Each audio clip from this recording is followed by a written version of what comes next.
மன்னார் தலைமன்னார் ஊர்மணி கிராமத்தில் 10 வயது சிறுமியை பாலியல் துஷ்பிரயோகத்துக்குட்படுத்தி கொலை செய்த குற்றச்சாட்டில் கைது செய்யப்பட்ட சந்தேக நபரின் விளக்கமறியல் எதிர்வரும் 23ஆம் தேதி வரை நீடிக்கப்பட்டுள்ளது.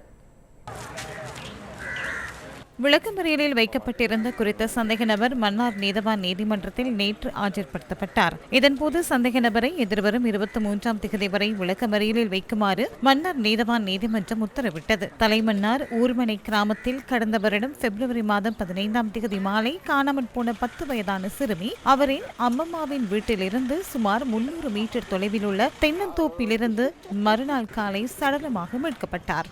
இதனையடுத்து சிறுமியின் சடலம் மீது நடத்தப்பட்ட பிரேத பரிசோதனையில் அவர் பாலியல் துஷ்பிரயோகத்திற்குட்படுத்தப்பட்ட பின்னர் கழுத்து நெரிக்கப்பட்டு கொலை செய்யப்பட்டுள்ளமை உறுதியானது. இந்த கொலை சம்பவம் தொடர்பில் கைதான 52 வயதான பிரதான சந்தேக நபர் நீதிமன்றத்தில் வழக்கு விசாரணையில் இடம்பெற்று விளக்கமறியலில் வைக்கப்பட்டிருந்த நிலையில் கடந்த வருடம் மே மாதம் வவுனியா வைத்தியசாலையில் இருந்து தப்பிச் சென்றார். பல மாதங்களுக்கு பின்னர் சந்தேக நபர் திருகோணமலை குச்சவெளியில் அண்மையில் கைது செய்யப்பட்டார்.